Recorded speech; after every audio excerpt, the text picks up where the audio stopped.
नमस्ते, सदावत्सले मातृभूमि। हम लोग चर्चा करने जा रहे हैं ऑनरेबल सुप्रीम कोर्ट में जिस प्रकार से ज्ञानवापी केस को दोबारा उठाया गया।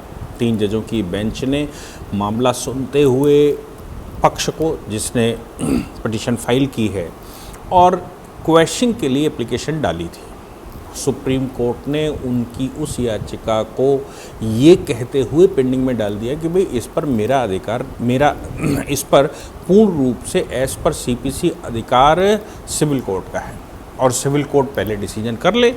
सिविल कोर्ट जो भी डिसीजन करेगी उसके बाद हम इसके विषय में सोचेंगे। अब अगर सिविल कोर्ट का पूरा जुरिडिक्शन लगता है, मामला सिविल कोर्ट में जा चुका है, सबसे पहले सिविल कोर्ट में ऑर्डर 7 रूल 11 की एप्लीकेशन पड़ी हुई है, तो पहले सिविल कोर्ट को ऑर्डर 7 रूल 11 का डिस्पोजल कर लेने दीजिए।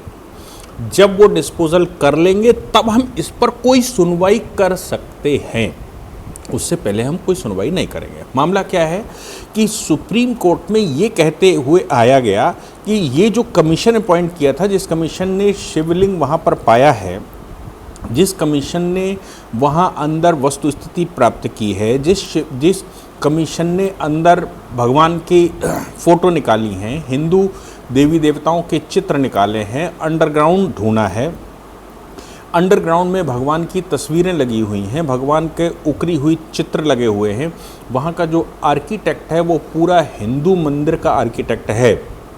ये सभी मामले जिस कमीशन ने निकाल कर रखे, इनका कहना था इस कमीशन का जो ऑर्डर है, कमीशन का ऑर्डर या उसकी रिपोर्ट ये एक्स पार्टी की गई है और एक्स पार्टी करने की वजह से इस रिपोर्ट की कोई वैल्यू नहीं होती, इसको यहीं पर समाप्त कर देना चाहिए और इस रिपोर्ट को कंडम में डाल देना चाहिए। रिपोर्ट कमीशन अपॉइंटमेंट के ऑर्डर को भी वायस ठहरा देना चाहिए और इस मस्जिद में किसी प्रकार का हिंदू पक्ष का कोई अधिकार नहीं बनता। प्लेसेस ऑफ वर्शिप एक्ट यहाँ पर रखा हुआ है। प्लेसेस ऑफ वर्शिप एक्ट के अनुसार जहाँ पर जिसकी वर्शिप चल रही है, जो प्लेसेस बने हुए हैं, उन प्लेसेस में कोई और छेड़छाड़ नहीं किया जा सकता। हालांकि इससे पहले 2 और पिटीशनें सुप्रीम कोर्ट डिसमिस कर चुका है। उन पिटीशंस में एक पिटीशन में सुप्रीम कोर्ट के सामने ये आई थी कि चूंकि शिवलिंग वहाँ पर मिल गए हैं इसलिए हमको पूजा पाठ की अनुमति दी जाए। सुप्रीम कोर्ट ने कहा था सिविल कोर्ट जाइए। दूसरी पिटीशन ये आई थी कि इसकी जीपीएस और कार्बन डेटिंग करवाई जाए, जीपीएस मॉनिटरिंग करवाई जाए, जीपीएस से इसका डेटा निकाला जाए और इस स्थान पर ये जो बना हुआ है इसकी कार्बन डेटिंग करवाई जाए, तो पता लग जाएगा कि मुसलमान कब भारत में आए और ये मंदिर कब बनाया गया था। उसके अनुसार फिर आगे की प्रोसीडिंग चलनी चाहिए। ये दोनों ही पिटीशनें पहले सुप्रीम कोर्ट ने हिंदुओं की डिसमिस कर दी थी।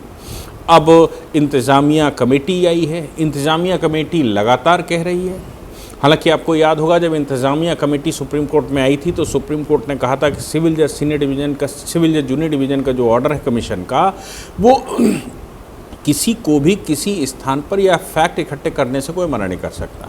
फैक्ट इकट्ठे करने के लिए किसी भी एक्ट में इस प्रकार का प्रावधान नहीं है। फैक्ट इकट्ठे करना न्यायालय के द्वारा वो एक प्रिंसिपल ऑफ नेचुरल जस्टिस है, क्योंकि अगर न्यायालय को निर्णय लेना है तो सबसे पहले न्यायालय के सामने फैक्ट आने चाहिए, फैक्ट के बाद कानून आना चाहिए, ना कि कानून पहले फैक्ट बाद में। जब फैक्ट पता लगेंगे तो पता लगेगा कि इस पर कौन सा कानून लागू होता है और कितनी हद तक लागू होता है, क्या कानूनन ये फैक्ट सपोर्ट कर रहे हैं नहीं कर रहे हैं, तो फैक्ट कैसे पता लगे। सिविल जज जूनियर डिवीज़न ने फैक्ट जानने के लिए ही कमीशन अपॉइंट कर दिया था, कमीशन को पूरे राइट दे दिए थे और कमीशन उसमें मस्जिद, जिसको तथाकथित मस्जिद या ढांचा कहते हैं, वहाँ जो मंदिर था, शिव मंदिर, पुराना शिव मंदिर है, उसमें वो घुसे और उस पर हमने सब ने पूरी उठापटक देखी। सुप्रीम कोर्ट के सामने लाया गया था तो सुप्रीम कोर्ट ने उस समय ये कहा था कि सिर्फ हम एक बात के लिए यहाँ पर आपसे कह देते हैं कि किसी सीनियर जज की अदालत में इसकी सुनवाई होनी चाहिए। मैं बस इस बात से आपसे सहमत हूँ कि जूनियर डिवीज़न पर नहीं जाएगा, क्योंकि जूनियर डिवीज़न आपके अनुसार अभी सीनियर जज नहीं है, तो किसी सीनियर जज की अदालत इसको सुनेगी, उसकी मॉनिटरिंग में इसका फैसला होगा। और ऑर्डर 7 रूल 11 यानी कि मेंटेनेबिलिटी ऑफ दिस केस, जो सूट है कि ये मंदिर है, तो मेंटेनेबिलिटी पहले उनको डिसाइड कर लेने दीजिए। उसके बाद तो मेंटेनेबिलिटी डिसाइड करने के लिए किसी सीनियर जज की अदालत में लगा देते हैं, उसके बाद हम सोचेंगे। सुप्रीम कोर्ट ने ये बात साफ करते हुए कह दिया कि भाई देखो, हमने पहले ऑर्डर जो करना था वो कर दिया। वहाँ पर शिवलिंग मिला है, नहीं मिला है, शिवलिंग है कि नहीं है, पूजा पाठ होनी चाहिए कि नहीं होनी चाहिए, मामला मेंटेनेबल है कि नहीं है, ये सब कुछ अब वहाँ का डिस्ट्रिक्ट जज तय करेगा और उनका पूर्ण रूप से जुरिडिक्शन लगता है। हम तब तक कोई ऑर्डर नहीं कर सकते जब तक कि वो डिसाइड ना कर लें, क्योंकि फिर जिनका जुरिडिक्शन लगता है, जिनका फुल राइट है, उनको तो डिसाइड कर लेने दीजिए। अगर वो ही डिसाइड नहीं करेंगे, उनको डिसीजन नहीं करने देंगे, तो हम क्या करने वाले हैं यहाँ पर। एक चीज़ और मैं आपको बहुत स्पष्टता से क्लियर कर दूँ, ये जो बार बार ये कह रहे हैं कि नहीं साहब आपको सुनना ही नहीं चाहिए, न्यायालय को सुनने का अधिकार नहीं है, न्यायालय को ये नहीं है, न्यायालय को वो नहीं है। मैं बारंबार ये कहता आया हूँ कि प्लेसेस ऑफ वर्शिप एक्ट 1947 में जो प्लेस जिस वर्शिप का है उसके अनुसार मेंटेन रहना चाहिए। अब वो है किसका, ये कैसे पता लगे कि अंदर मंदिर है कि मस्जिद है। कब्जा किसी का हो सकता है, इलीगल कब्जा, एडवर्स पोजीशन भी हो सकता है। अब वो पोजीशन एडवर्स है, लीगल है, इलीगल है या कैसा है, ये तब पता लगे कि आखिर ये पता लगना चाहिए कि अंदर है क्या। जब तक ये डिसाइड ना हो कि वो मंदिर है या मस्जिद है, तब तक कैसे उसकी मेंटेबिलिटी बनाई जाए। तो सवाल ये पैदा होता है कि एक ग्रुप ये कह रहा है कि ये मंदिर है और इन लोगों ने कब्जा करके रखा है, कब से भी कब्जा करके रखा हो। दूसरा ग्रुप ये कह रहा है हमारे कब्जे के आधार पर इसमें इनका दूसरे ग्रुप का कोई राइट नहीं बनता है। तो कोर्ट ने ऑर्डर कर दिया कि अंदर जाकर पता लगाओ भाई अंदर क्या है। अंदर जाने पर पता लगा कि शिवलिंग है। अब शिवलिंग पर डिस्प्यूट खड़ा कर दिया कि ये शिवलिंग नहीं है, ये फव्वारा है। भगवान को फव्वारा बता दिया। भगवान को फव्वारा बता दिया तो बहुत सारे और देश में नए बवाल शुरू हो गए, क्योंकि आस्था का प्रश्न था। और ये हिंदू समाज लंबे समय से क्या हमेशा से मानता आया है कि नंदी का मुख जिस तरफ होता है उसके उसी तरफ भगवान विराजमान होते हैं, शिवलिंग रखा जाता है। शिवलिंग एक अलग प्रकार, अब इन लोगों ने शिवलिंग को लेकर, लिंग को लेकर दुनिया भर की बात करनी शुरू कर दी और अपमान करना शुरू कर दिया। मुझे लगता है ब्लास्फेमी लॉ के अंतर्गत भारत में बहुत बड़ा समुदाय, भारत में बहुत बड़ी संख्या में एक समुदाय को फांसी की सज़ा भी हो सकती है, क्योंकि ये ब्लास्फेमी में लागू होता है कि आप जब ये कहें कि हमारी आस्था जिस लिंग पर है उसको आप दुनिया भर के लिंगों से बात करें। हम जानते हैं कि लिंग किसको कहते हैं। शिवलिंग यानी कि स्त्रीलिंग, पुल्लिंग और इसके अलावा लिंग, अब ये अलग प्रकार की एक प्रतिष्ठा है। तो ना ही हम स्त्रीलिंग की बात कर रहे हैं, ये पुल्लिंग की बात करते हैं। अब ये जब लिंग की बात करते हैं तो क्या स्त्रियों को लिंग होता है क्या? तो वो एक संज्ञा है जिसको हम स्त्रीलिंग कहते हैं, पुल्लिंग कहते हैं और तमाम तरह की हम बातें करते हैं। तो भगवान के स्वरूप को हमने एक अलग प्रकार का स्वरूप माना है और उसको एक सेपरेट शिवलिंग माना है।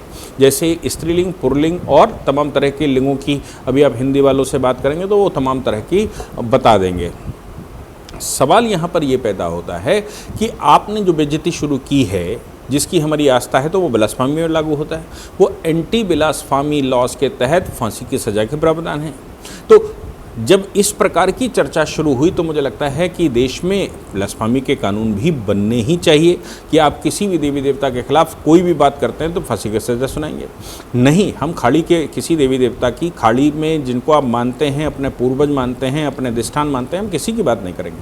लेकिन क्या आपको किसी को भी भारत में पूजे जाने वाले देवी देवता के किसी भी चरित्र का बखान करने का अधिकार है? मुझे लगता है अगर कानून पास हो जाए तो हिंदू समाज तो तब बोलना शुरू करता है जब वो रिटेलिएट करता है, जब वो जवाब दे रहा होता है। नहीं तो हमने अपनी तरफ से कभी किसी देवी देवता को कभी किसी प्रकार से भी बेइज्जत नहीं किया। ये हमारा स्वभाव भी नहीं है और हम इस चरित्र के भी नहीं हैं, हम इस प्रकार के संस्कार से भी बंधे हुए नहीं हैं। हमारे संस्कार ऐसे नहीं हैं। यहाँ तक कि आपने देखा होगा कि अगर कोई एक ऐसा स्थान डस्टबिन बनाकर रखा गया है और डस्टबिन का आकृति अगर शेर की तरह है, डस्टबिन की आकृति अगर ऐसी है कि कोई आकृति थोड़ी आकर्षक है, तो हमने देखा होगा जब तक लोगों को नहीं पता होता कि ये डस्टबिन है तो लोग हाथ उस पर जोड़ ही जाते हैं। कहीं ऐसा स्थान जहाँ ऊंचा स्थान बना हो, कुछ हो, तो वहाँ मत्था टेक जाते हैं, नहीं तो सिर तो झुका ही लेते। तो फिर आप समझ सकते हैं कि भारत का स्वभाव क्या है। भारत में जब हम हज़ारों देवी देवताओं को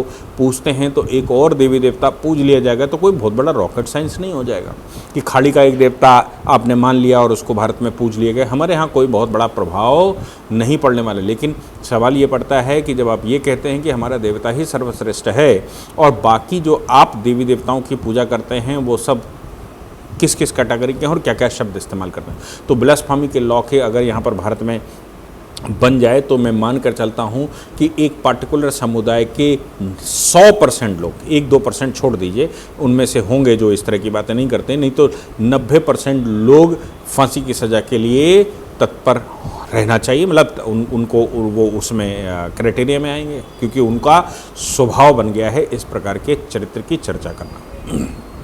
यहाँ पर सवाल ये पैदा होता है कि फैक्ट जानने के लिए किसी प्रकार के किसी कानून की आवश्यकता नहीं है। कोर्ट ने कहा कि फैक्ट जानने के लिए अदालत बैठी हुई और जहाँ तक नीचे की अदालत की सवाल पैदा होता है वो कॉम्पिटेंट है और वो ही फैसला करेगी कि सूट मेंटेनेबल है कि नहीं है। हम इस पर कोई अपना निर्णय नहीं दे सकते। जय हिंद, जय भारत, वंदे मातरम।